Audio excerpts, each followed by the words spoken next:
beleza? Sejam bem-vindos a mais uma aula de física. Na aula passada nós abordamos um pouco sobre ondas e hoje nós vamos falar um pouco sobre ótica. Nós vamos falar sobre seus conceitos, princípios e meios. Espero que vocês gostem. Primeiramente nós temos que falar o que é ótica. A ótica ela é uma área da física que busca compreender um grande número de fenômenos relacionados à luz. Ela divide-se em duas sub-áreas, óptica geométrica e óptica física. A ótica geométrica é a ótica que interpreta a luz como segmentos de reta, chamados raios de luz. Os raios de luz são usados para ilustrar a direção e o sentido de propagação da luz. Um exemplo disso são as sombras, eclipses e a reflexão da luz. Os telescópios são usados como ferramentas de observação baseando-se nos princípios da óptica geométrica.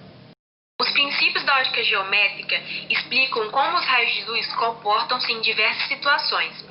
Eles são válidos sob condições muito específicas, envolvendo os meios ópticos homogêneos e isotrópicos. O primeiro princípio é o princípio da propagação retilínea da luz. Os raios de luz propagam-se em linha reta. O segundo é o princípio da independência dos raios de luz.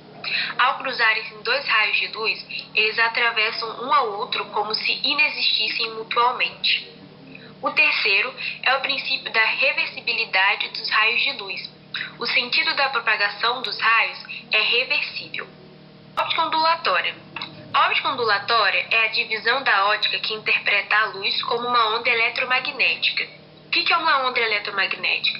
Elas são oscilações formadas por campos elétricos e magnéticos variáveis que se propagam tanto no vácuo quanto em meios materiais. Elas têm frequência e comprimento de onda bem definidos. A ótica ondulatória permite a compreensão de fenômenos que não podem ser explicados pela ótica geométrica. O exemplo disso da interferência é a difração e a polarização. Os meios ópticos, eles são divididos em três meios: meios transparentes, meios translúcidos e meios opacos. Os meios transparentes são aqueles em que a luz consegue ser transmitida com pouca ou nenhuma perda de intensidade. Além disso, é possível enxergar nitidamente através deles. Exemplos de meios transparentes são o vácuo, o ar ou o vidro. Os meios translúcidos, eles vão permitir a transmissão parcial da luz, ou seja, não é possível que consigamos enxergar com total nitidez através dele. Um exemplo de meios translúcidos é a névoa, o papel vegetal e o vidro fosco. Temos também os meios opacos. Eles interrompem a passagem da luz, refletindo-a ou absorvendo-a. A capacidade de um meio óptico depende de muitos fatores, como a densidade e a distância percorrida pela luz, e também depende da sua frequência. Alguns meios são opacos apenas para algumas frequências, ou seja, eles barram a passagem de certas cores. Os exemplos de meio opaco são paredes, ossos, materiais, pedaços de madeira, dentre outros. Nos fenômenos do raio de luz, nós temos a reflexão. A reflexão é quando o raio de luz volta a se propagar no meio de origem depois de incidir em algum objeto. Na figura abaixo, nós temos o raio incidente, sendo representado por essa linha vermelha, e um objeto que pode ser representado por essa linha em negrito. O raio incidente bate sobre o objeto não absorve essa luz e reflete ele de volta ao seu meio de origem. A refração ela é um processo da física onde a luz ela vai incidir em um meio e vai atravessar ele, ela vai passar. Quando ela atravessa esse meio, ela vai acontecer também uma mudança na sua velocidade, ou seja, a luz vai passar por um meio, vai atravessar ele e a sua velocidade vai ser alterada, podendo ser aumentada ou diminuída. Outro assunto da refração é o seu índice de refração. O índice de refração ele é calculado pela fórmula N igual a C sobre V, onde esse C ele é a velocidade da luz no vácuo, que é de aproximadamente 3 vezes 10 a oitava metros por segundo. E o V é a velocidade da luz no objeto que eu estou observando, que eu estou estudando. Um exemplo seria, se eu quero saber o índice de refração da água, por exemplo. Eu vou pegar e vou utilizar essa fórmula. Eu vou calcular a velocidade da luz no vácuo sobre a velocidade da luz na água. Aí, fazendo esse cálculo, eu vou ter o meu índice de refração da água.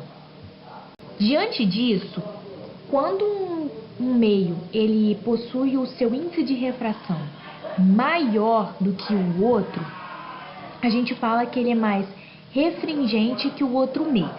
Como, por exemplo, o índice de refração da água e o índice de refração do ar. O índice de refração da água ele é maior do que o índice de refração do ar. Logo, a água ela é mais refringente que o ar. Na imagem aí, a gente pode observar que quando o raio ele passa do ar para a água, ou seja, ele passa do meio menos refringente para o meio mais refringente, esse raio ele vai perder velocidade e também ele vai diminuir o tamanho do seu ângulo, ele vai se aproximar mais da normal. A normal é essa linha pontilhada que vocês estão observando, que está cortando os dois meios em sentido vertical. Então, quando o raio passa, bate no meio, penetra ele e ele se aproxima da normal, esse meio ele é mais refringente que o meio que ele estava anterior. Na outra imagem, a gente pode observar que o raio de luz ele está saindo da água e indo para o ar. Nesse caso, ele está saindo de um meio mais refringente e indo para um meio menos refringente. Nesse caso, esse raio ele tende a ganhar velocidade e se afastar da normal. Como vocês podem observar, o raio ele está saindo, ele está se alargando, ele está aumentando esse ângulo. Um exemplo que a gente pode dar é de uma caneca, uma moeda dentro de uma caneca opaca, uma caneca que não é transparente. Se um observador estiver olhando essa caneca no sentido em diagonal, ele não vai conseguir ver a moeda que está lá no fundo, porque a luz ela vai bater na moeda e vai seguir reto. Para ele conseguir observar essa moeda, ele vai ter que encher esse copo com água. A partir do momento que ele enche o copo com água, a luz, quando ela bate na moeda e sai, ela vai sair de um meio mais refringente para um meio menos refringente. Nesse caso, o raio de luz ele tende a se afastar da normal, ou seja, ele vai virar em sentido diagonal, atingindo o olho do observador. Então, devido à água presente ali, eu vou mudar esse meu índice de refração, que a moeda está, e vou conseguir ter essa diferença de um índice de refração para outro. Então, eu vou conseguir ter esse afastamento da normal para que o objeto seja visualizado pelo observador. Temos a formação da imagem real e a formação da imagem virtual. A imagem real ela é formada pelo encontro dos raios de luz, que eles vão ser captados e vão se encontrar. A imagem real ela vai ser sempre uma imagem menor do que o objeto e vai ser uma imagem invertida. Um exemplo são as imagens formadas pelo cinema. Naquelas caixinhas da projeção do cinema, a imagem ela é sempre passada de forma invertida. Quando chega na tela, eles jogam a imagem de forma que a gente consiga ver que é do sentido real da imagem. Já a imagem virtual, ela é uma imagem formada pelo prolongamento dos raios. Ela é uma imagem indireta e ela não é invertida. Elas geralmente têm o mesmo tamanho do objeto que está transmitindo a imagem. Um exemplo é quando nós colocamos uma vela em frente a um espelho. Essa vela ela vai ter o mesmo tamanho na imagem projetada no espelho e a mesma distância. Se eu tenho uma distância de 1 metro até o espelho, a imagem projetada no espelho ela vai ter 1 metro também para dentro. Então, se o objeto tem 1 metro de distância até o espelho, a imagem formada vai ter uma distância de 1 metro do espelho, vai ter o mesmo tamanho. A cor, ela não é uma característica de um objeto, e sim a luz que vai iluminar o objeto que vai ser a característica. A luz branca ela é formada por 7 cores: o vermelho, o laranja, o amarelo, o verde, o azul, o anil e o violeta. Quando a luz branca ela bate em um objeto, ela vai ser absorvida e apenas alguma cor vai ser refletida. Como no objeto da imagem aí que vocês podem observar, o objeto ele é azul. Mas ele é azul por quê? A luz branca ela bate nesse objeto e as cores vão ser absorvidas por ele. A única cor que não vai ser absorvida vai ser o azul. O azul ele vai ser refletido por esse objeto. Logo, nós vamos enxergar nesse objeto a cor azul. O mesmo acontece com as folhas da árvore.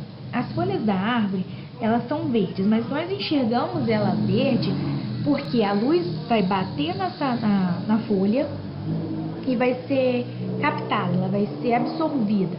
Porém, a luz verde ela não vai ser absorvida, ela vai ser refletida. Então, essa luz refletida, que é o verde, ela vai ser observada pela gente. Então, por isso que nós enxergamos uma folha de árvore verde, devido à reflexão da luz branca.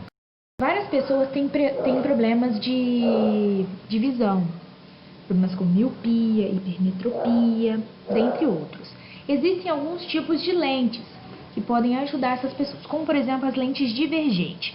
Como o nome já diz, divergente, são lentes que vão espalhar os raios de luz, ou seja, eles vão dispersar os raios, vão espalhar, vão afastar eles. Então, o raio de luz entra numa lente divergente e ele é espalhado, ele é afastado. Já na lente convergente, ela faz o contrário. Os raios penetram na lente e eles vão ser focalizados em um único ponto, vão ser unidos. A lente divergente, o foco é formado antes da lente. Já na lente convergente, o foco ele é formado depois. E de acordo com o distanciamento desse foco, a gente pode ou afastar ou diminuir esse foco. Para pessoas que têm miopia, por exemplo, a imagem ela é formada antes da retina. A imagem, como nós sabemos, de uma pessoa ela é formada na retina. Quando a pessoa tem miopia, essa imagem é formada antes da retina. Para consertar esse problema, a gente utiliza uma lente divergente. Ela vai afastar esses focos de luz, esses raios de luz, e assim ele vai conseguir chegar até a retina para a pessoa poder conseguir enxergar a imagem. Já uma pessoa que tem hipermetropia, a imagem é formada depois da retina. Para consertar esse problema, nós utilizamos uma lente convergente, que vai juntar esses pontos até a retina. Agora nós vamos ver alguns exercícios para ver se vocês entenderam um pouco do conceito que a gente tentou passar, e esses exercícios são algumas das questões que caíram ao longo dos anos no Enem. A primeira questão, ela caiu no Enem de 2012. Alguns povos indígenas ainda preservam suas tradições, realizando a pesca com lanças, demonstrando uma notável habilidade. Para fisgar um peixe em um lago com águas tranquilas, o índio deve mirar abaixo da posição em que enxerga o peixe. Ele deve proceder dessa forma porque os raios de luz, letra A, refletidos pelo peixe não descrevem sua trajetória retilínea no interior da água. Letra B, emitido pelos olhos do índio desviam sua trajetória quando passam do ar para a água. Letra C, espalhados pelo peixe são refletidos pela superfície da água. Letra D, emitidos pelos olhos do índio são espalhados pela superfície da água. E letra E, refletidos pelo peixe desviam sua trajetória quando passam da água para o ar.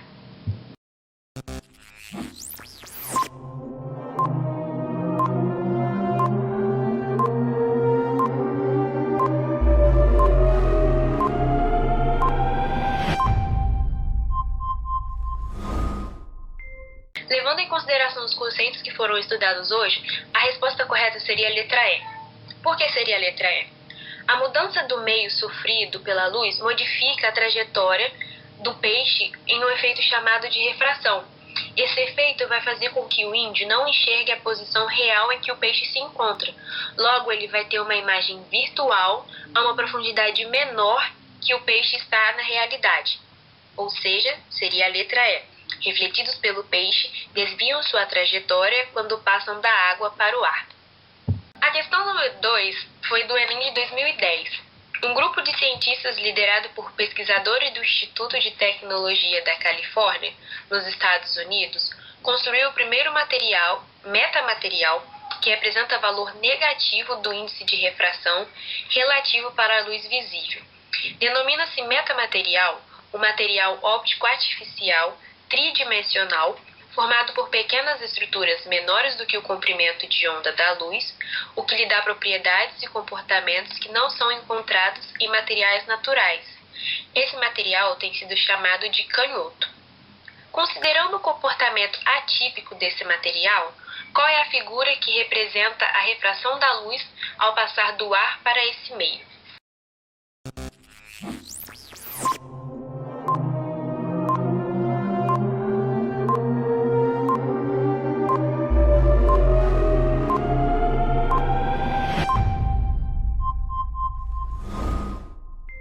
Levando em consideração que no enunciado o autor já diz que o metamaterial apresenta valor negativo do índice de refração relativo à luz, a resposta correta seria a letra D, porque em materiais comuns o índice de refração sempre é positivo, fazendo com que os raios de luz incidente e refratado ficam opostos um ao outro.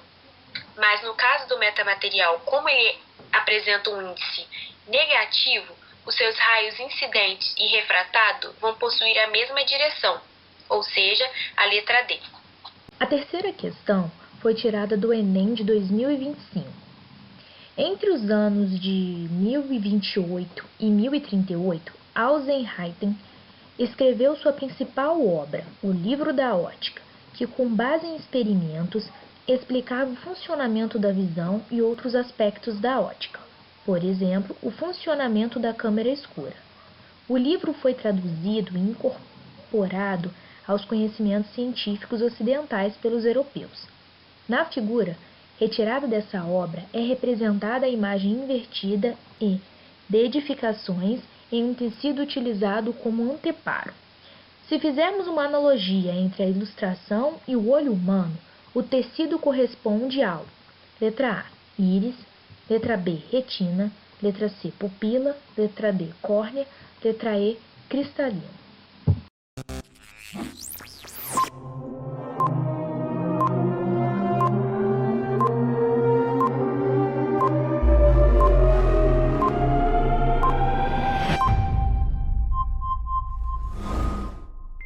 Baseado no que a gente aprendeu, a resposta correta seria a letra B, a retina. Porque a imagem nos nossos olhos ela é formada na retina. Quando nós observamos um objeto, essa imagem é formada na retina de forma invertida. Na câmera escura lá utilizando, a imagem foi passado para a gente que a imagem formada ela estava de cabeça para baixo, ou seja, ela estava invertida. Então, essa câmera escura, esse pano da câmera escura, ele vai se comparar à retina dos nossos olhos, pois é na retina que a imagem vai ser formada de forma invertida para depois ser captada e estudada pelo nosso cérebro para que a imagem seja transformada de novo para a forma real, para o sentido real dela, para que a gente possa visualizar o que nós estamos observando.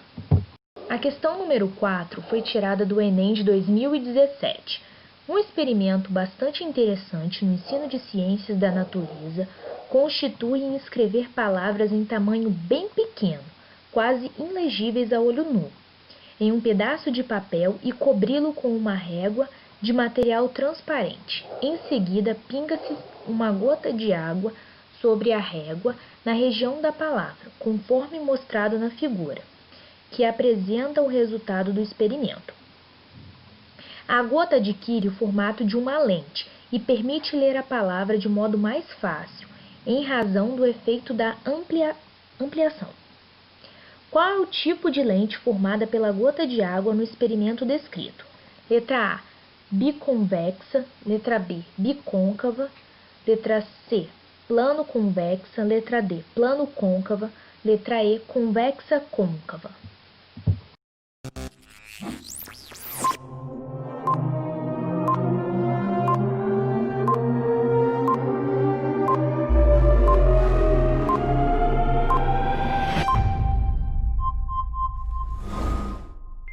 A resposta correta é a letra C, plano convexa.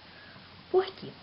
as lentes, primeiro a gente tem que saber a diferença entre convexa e côncava. Uma lente convexa, ela vai ter as partes das bordas mais finas e a parte do meio ela vai ser expressa, como se fosse uma barriga, como se estivesse formando uma montanha, uma montanhazinha, uma barriga. Já na côncava, ela vai formar como se fosse um buraco. Ela vai ter as laterais mais altas e o meio vai ser mais fino, formando um buraco mesmo. Então, uma lente bicôncava, ela vai ter os dois lados, os dois meios fundinhos, como se tivesse dois buracos assim, ligando. Já a lente biconvexa, ela vai ter duas barriguinhas, ela vai ter esses dois meios mais altos. Então, no caso da água, quando a gente pinga uma gota de água num meio plano, que no caso é a régua, a gente vai ter um lado plano e o outro vai formar essa barriguinha. Então, a resposta certa seria a letra C, plano convexa. E por último, a questão 5, que caiu no Enem de 2017. No hemisfério sul, o solstício de verão, momento em que os raios solares incidem verticalmente sobre quem se encontra sobre o Trópico de Capricórnio, ocorre no dia 21 ou 23 de dezembro. Nesta data, o dia tem o maior período de presença de luz solar. A figura mostra a trajetória da luz solar nas proximidades do planeta Terra, quando ocorre o fenômeno óptico que possibilita que o Sol seja visto por mais tempo pelo observador. Qual é o fenômeno óptico mostrado na figura? Letra A. A refração da luz solar ao atravessar camadas de ar com diferentes densidades. Letra B. A polarização da luz solar ao incidir sobre a superfície dos oceanos. Letra C. A reflexão da luz solar nas camadas mais altas da ionosfera. Letra D. A difração da luz solar ao contornar a superfície da Terra.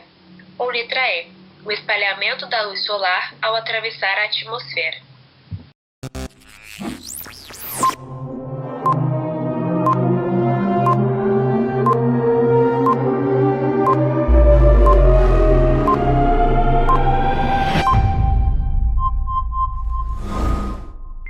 A resposta correta é a letra A.